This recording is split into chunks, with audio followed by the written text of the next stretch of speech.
nagpakilala sa kanila. Ano? Kaya yung palang sabi dito, Diyos na makapangyarihan sa lahat. Pero yung sa sa pangalan ng Jehovah, hindi naman daw siya nagpakilalang ganon. Ano? Kaya ang pinaka lang dito mga kapatid ay yung Diyos na makapangyarihan sa lahat. Pag sinabing makapangyarihan siya sa lahat ay tinutukoy niya wala nang katulad niya. Wala nang kapantay ano na makapangyarihan sa lahat. Kundi sabi niya dito sa nandito nga sa Isaiah ano? Sa Isaiah ang sabi ay ang sabi sa Isaiah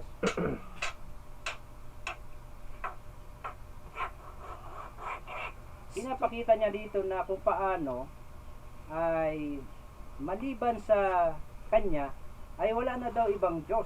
Huh?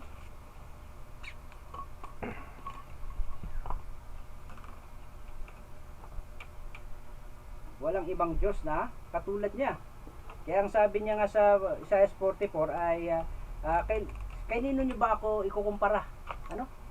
Yung ba sa mga Diyos niyo na ang sabi niya ay itong mga kahoy na minsan ay pinagluluto niyo ng pagkain, pinang-iihaw niyo ng isda o ano, at kaya ay ginagawa niyo ng isang bagay na bahay, tapos ay inaanyuan niyo at sinasamba niyo. Ano? Kaya makita niyo mga kapatid dito sa Isaiah 44, kung ating magsimula ka sa 40 pataas na yan, makita dito pinapakilala ng Diyos yung siya ay walang katulad, walang kaiba, walang kapareho niyang makapangyarihan sa lahat, kundi siya lang yon. Kaya kung makikita natin siya yung pinanggalingan ng ating na buhay, ano, creator. Yan ang ano dito. Sabi dito sa ano sa 44 verse 7, at sino nagaya ko, tatawag at magpapahayag at mag-aayos sa ganang akin, mula ng aking itatag ang matandang bayan at ang mga bagay na dumarating at ang mga mangyayari ay ipinahayag nila. Yan. Kaya yung palang matandang bayan mga kapatid ay yung tinatawag natin ancient Israel, no? Yung tutukoy niya dito. Kaya makita nyo dito mga kapatid, nung tawagin ang Israel ay tinawag niyang bayan ko, ano? Mga my people, ano? At sabi pa sa verse 8, kayo huwag mga takot o magsipangalabot man, hindi baga ipinahayag ko sa iyo ng una at pinapakilala at kayo ang aking mga saksi. May Diyos baga laban sa akin? Oo, walang malaking bato, ako'y walang nakikilalang iba. Yan. Kaya pinapakita lang dito ng Diyos na makapangyarihan siya, na sa panahon ng Israel siya lang ay nag-iisang Diyos na makapangyarihan sa lahat. Yan. Ngayon dito mga kapatid ay gusto kong anuhan no ito palang ng Diyos ay naglikha siya, kapag ating babalikan ang paglikha ng tao, ang sabi niya rito sa verse sa Genesis 1 verse 26, at sinabi ng Diyos, lalangin natin ang tao sa ating larawan, ayon sa ating wangis, at magkaroon sila ng kapangyarihan sa mga isda sa dagat at sa mga ibon at himpapawid at sa mga mga hayop at sa mga buong lupa at sa bawat umuusad na nagsisiusad sa ibabaw ng lupa. So yun pala yung pag-create dito, ibinigay kanino kaya yun? Kanino ba ang ano? Sino ba yung kanyang unang nilalang? Ano? Si Adan, ano? Kaya kung titingnan natin mga kapatid, dito gusto kong ilagay ang ano? Yung Diyos. Yan. Diyos, God.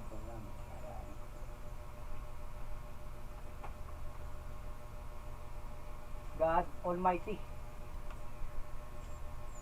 Almighty. Ano? Nung nag-create siya ng tao, ay ibinigay niya ang kapahamalaan sa tao, kay Adan. At sabi nga sa Patriarchs and Prophets, mga kapatid ko, ating titingnan, ano? Sabi rito,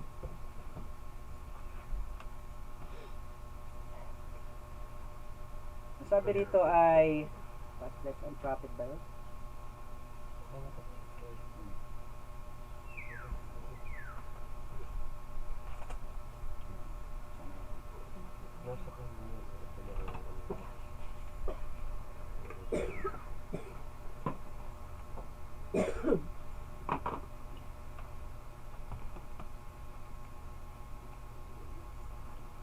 Sabi sa Patriarchs and Prophets, ang title po doon ay sa creation, ano?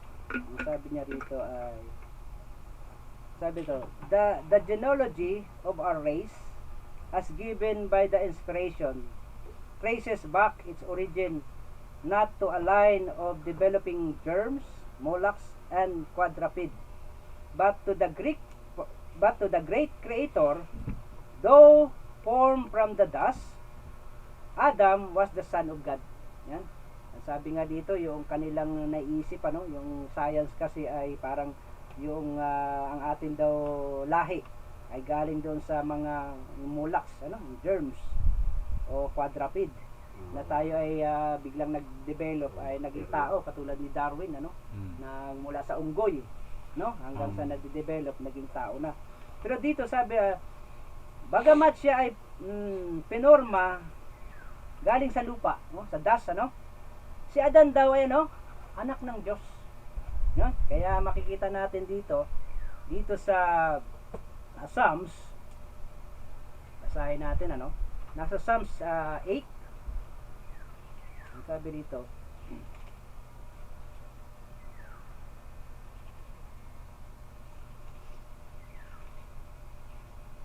Psalms 8, ang sabi dito ay, pagka binubulay-bulay ko ang iyong mga langit, ang gawa ng iyong mga daliri, at buwan, ang buwan at ang mga bituin na iyong inayos, ano ang tao upang iyong alalahanin siya, at ang anak ng tao upang iyong dalawin siya, sapagkat iyong ginawa siyang kaunting mababa lamang kaysa Diyos, at pinatungan mo siya ng kalulatian at karangalan.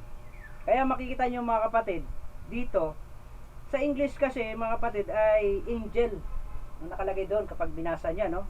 He was created lower than the angel. Sa Tagalog ay Diyos, ano? Kaya, mga kapatid, ang si Adan pala ay sabi pa nga dito ay he was crowned king, ano? Kaya pinagkaloob sa kanya pala itong sanglibutan na ito bilang siyang hari, ano? At anak siya ng Diyos, ano? At sabi dito, iyong pinapagtaglay siya ng kapangyarihan sa mga gawa ng iyong kamay. Iyong nilagay ang lahat ng mga bagay sa ilalim ng kanyang mga paa. Lahat ng mga tupa at mga baka, oo, at ang mga hayop sa parang, ang mga ibon sa himpapawid, at ang mga isda sa dagat, anumang nagdaraan sa mga kalaliman ng mga dagat. Yan. Kaya makita nyo pala ay binigay pala ito ng Diyos kay Adan. Kaya siya po yung namahala dito sa lupang ito. Siya po yung kinikilala actually dito, kinikilala ng mga hayop na Diyos. Ano? Pinamahala sa kanya lahat. Siya yung nung pinagkatiwala sa kanya lahat. Kaya andang sabi dito, siya pala ay nilikhang mababa sa English kasi angel, ano? Kaya kung makikita ng mga kapatid sa creation noong nasa Job 38 yun, nung mag-create nung ginawa ng Diyos ang langit at lupa, ang sabi nila nagsipag-awit daw ang mga anak ng Diyos. Yung anghel pala anak din niya ng Diyos kasi created din sila. Ano? Created. Oo, nasa ano yan. He was created lower than the angel. Ano? Kaya makikita nyo mga kapatid dito, ang Diyos na Almighty, ang kasunod actually dyan ay angel. Ano? Tapos yung man. Yan. Ganyan yung kanilang yung yan, he was created lower than the angel. Ngayon mga kapatid ay sino ito? Sino yung angel na nandoon sabi nung wala pang forma ang Espiritu ng Diyos kapag pinag-aralan natin yung Espiritu ng Diyos ay pala sila yung kumakatawan sa anghel. No, nasa Hebrew yan. Ngayon ay sa buong kaharian ng langit, sino yung mataas na angel na pinagkakatiwalaan ng Diyos? Ha? Mike. Yeah. Na ngayon ay pinalit dito ay si Gabriel eh. Pero dati sino kaya yung original na pinagkatiwalaan ng Diyos? Si Lucifer, mga kapatid. Kaya pag binasa mo ang ni Lucifer, ang description niya ay siya yung pinakamaganda, created siya. Ang lahat ay pinagkatiwala sa kanya, sabi doon, yung mga bato, yung mga kayamanan, pinagkatiwala sa kanya ng Diyos yun. Kaya makikita nyo dito mga kapatid, ang nauna talagang kasama ng Diyos dito ay anghel. Yan. Lalagyan natin dito kasi mayroon dito yung yan eh. Yan. Sino ba talaga yung anghel na yan? Yan po yung dati, si Lucifer po yan. Yan, Lucifer. At ito, sino yung taong yon? Si Adan. Yan. Kaya noong nagkaroon ng pag-iisip si Lucifer. Kasi si Lucifer, sabi doon ay ang mga anghel mga mensahero ng Diyos. Siya yung mga tagapaglingkod, Kaya sabi doon humaharap si Lucifer sa harapan ng Diyos, Makikita nyo dito mga kapatid, nung ito yung sasaba natin na napuporma natin ayon sa pag-aaral ng Biblia, Makikita nyo, si Lucifer kasi lumalabas si Adan, hari ng sanglibutan. Kasi pinagkaloob sa kanya ito eh. Kaya nga sa Hebreo, sabi doon ay kailan basahin natin, Hebrew 1. Ano sabi dito? Sabi dito,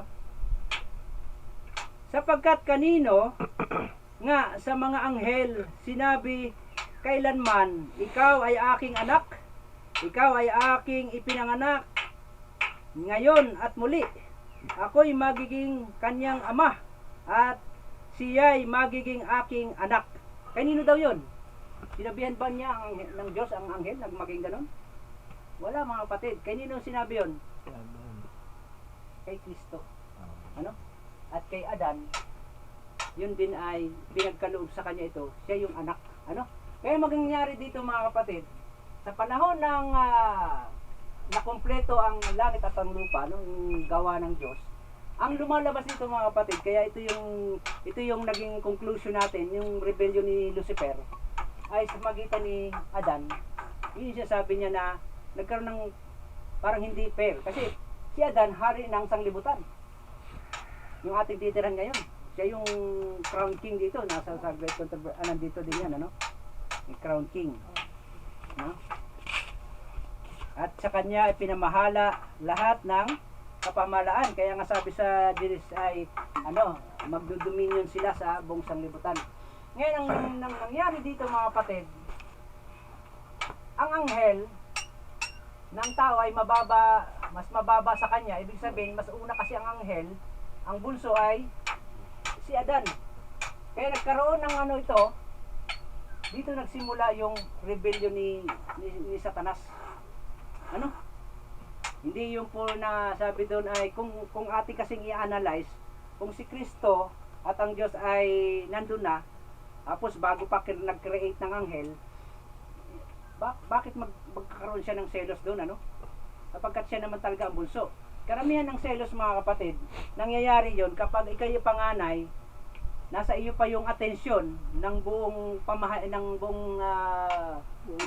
pamilya nyo. Pero nagkaroon uli ng bunso, dumating yan, ay nahati na yung atensyon nyo.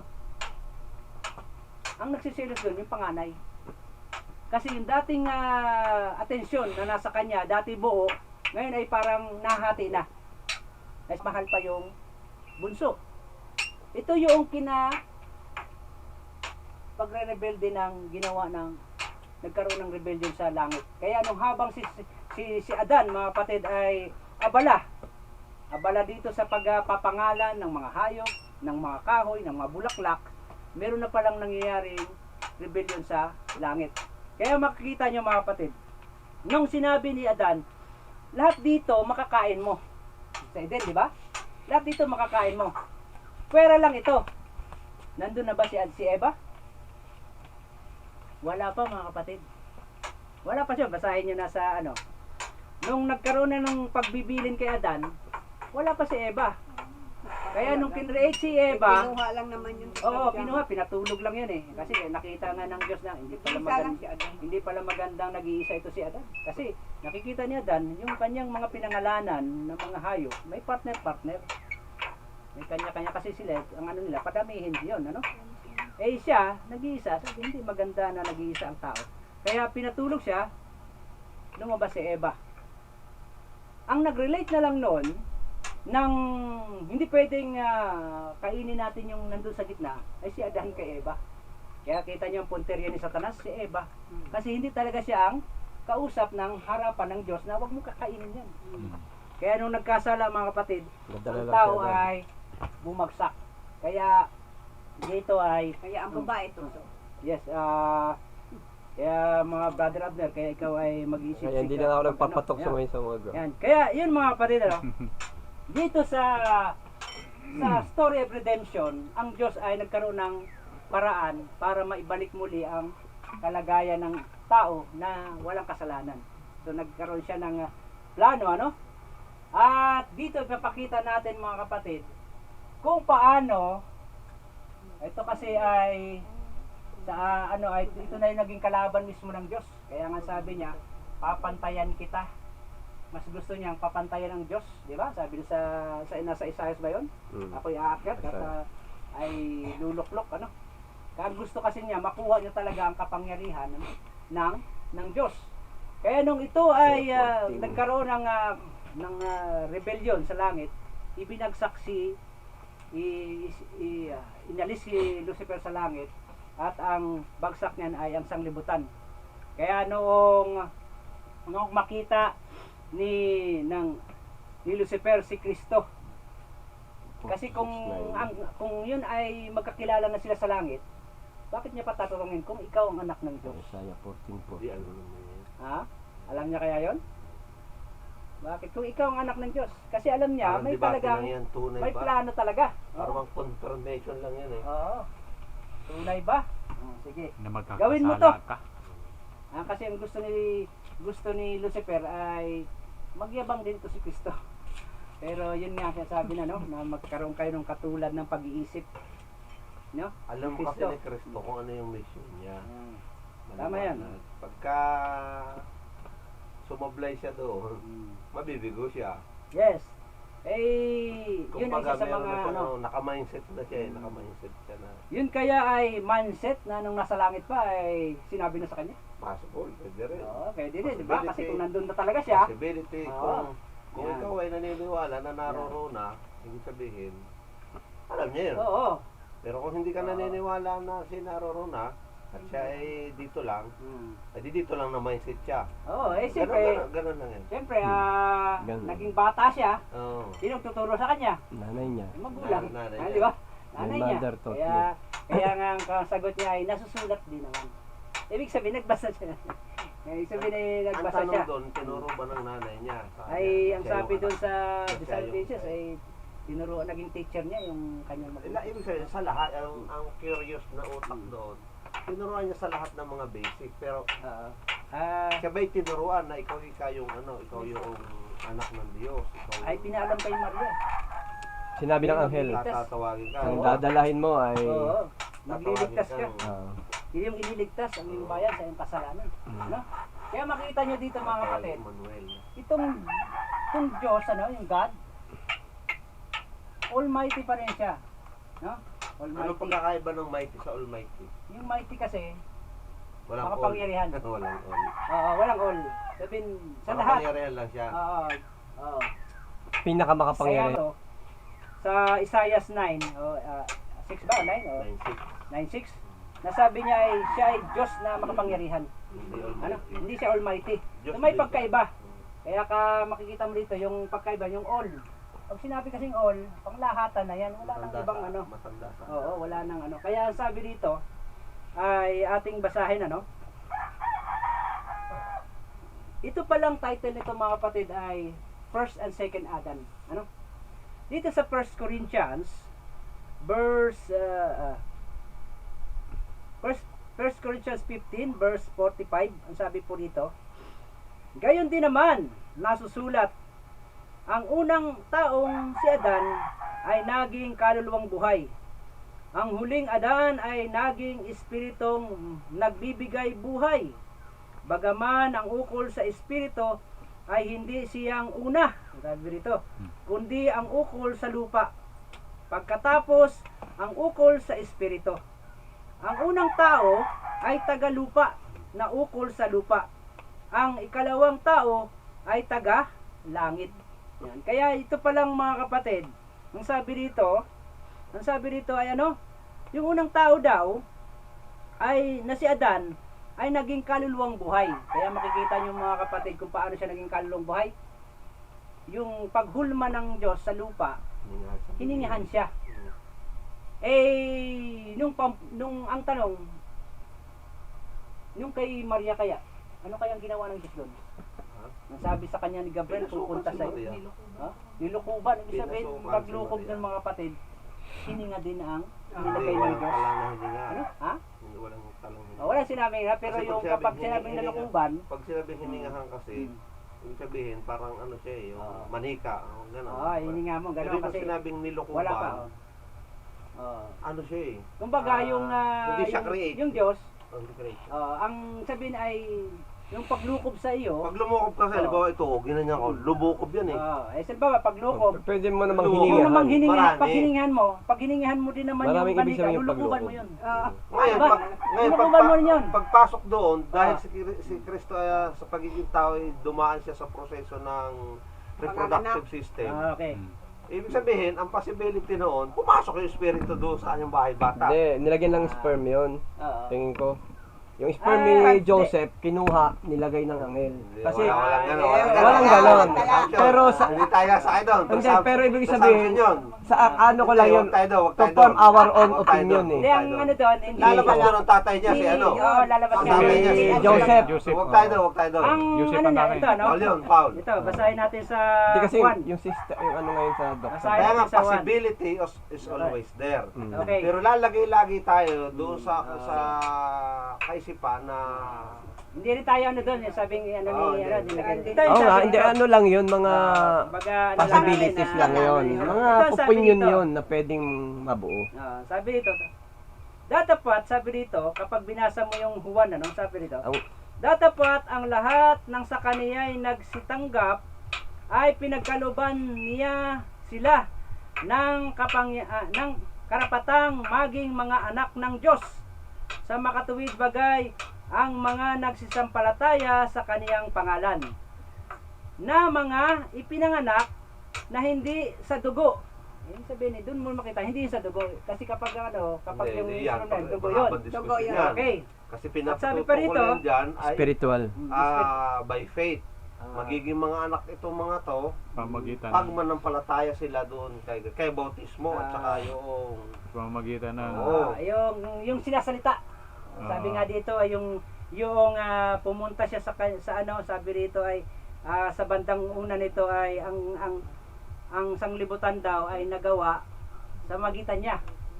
kung Pero wala ang siya. nasa taas kasi ng salita, ano? Kaya paano ba nagawa ang sanglibutan? Ay nung sabihin ng Diyos na magkaroon ng Liwanag. lupa, Ay, nagkaroon nga. mga hayop sa pamagitan po ng salita yon, ano? At sabi pa rito, no? Tuloy natin, tapusin natin 'yan, no? Na mga pinanganak na hindi sa dugo, ni sa kalooban ng laman, ni sa kalooban ng tao, kundi ng Diyos. Yan. Kaya maraming mga kapatid pala nakapareho ni Kristo na ipinanganak na hindi kalooban ng laman, hindi kalooban ng dugo, kundi kalooban ng Diyos. Kaya katulad kay Abraham, mga kapatid, ano? Si Sarah ay kahit